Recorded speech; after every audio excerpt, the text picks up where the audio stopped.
Hello and welcome to Gardening at 58 North. In this video I'd like to give you guys an update on my Venus Flytrap here, and I'm actually going to be putting this into dormancy and also explaining why you really need to put your Venus Flytrap into dormancy.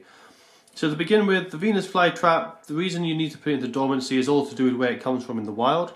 It comes from the east coast of America in the wild, kind of North Carolina area. So that part of the world, they have winters, it does get cold in the year, and so this plant would naturally go dormant.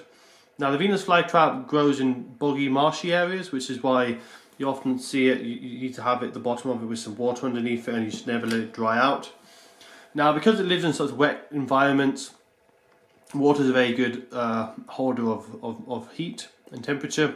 So over the winter months, that kind of keeps it a little bit warmer in its natural environment. So what that means is, although it can take quite a hard frost on the surface, the leaves will all die off, it will go down to the tuber underneath. The actual tubers and the roots, they can't really take a very hard freeze. So when you are overwintering it, generally you want to overwinter it somewhere like that does get pretty cold. You want it below 10 degrees for sure. I say the ideal temperature is between 0 and 5 degrees. Now, as I say, because in the wild it lives in a very wet place, the roots don't freeze very easily. The top half of the top maybe inch of the soil might freeze, but any lower than that wouldn't freeze naturally. So that way, if it's in a pot, it can freeze a lot more easily. So if you have it outside in the winter, I would say that's the best place to put it. I put it outside in the winter if you live somewhere that doesn't get really hard frosts. Otherwise, you'll have to put it in the fridge for several months. What I do is I have it outside. If it gets below -2, -3, then I do take it inside for the night, just so it doesn't get solidly frozen. But as I say, the top half of the foliage, that can all die off. That's not a problem. It does normally die off naturally anyway. As long as the roots are fine, then it should be okay. So if you don't give it dormancy, what happens is that the plant just gets really confused. Basically, it knows it needs to go dormant, but it hasn't had that cold period to allow it to go dormant. So it really just slows down its growth, and it just kind of gives up, to be honest. If you can probably grow it for another year, and it will still survive. But then after that, it would just kind of peter out and die. If it wasn't to overwinter this and in a dormant phase this winter, what would happen is it would grow next year, but it would just grow very slowly. It would just kind of be sickly and then slowly peter away. So what I'll be doing is I'll put it outside, have a nice cold period. Here in Scotland, it never really gets above 10 degrees over winter. Average temperature is probably about 8 in the day and just around freezing at night, maybe a bit above freezing. So that's perfect for this to overwinter. So I leave this on my balcony. This has gone through a couple of winters already, not an issue at all.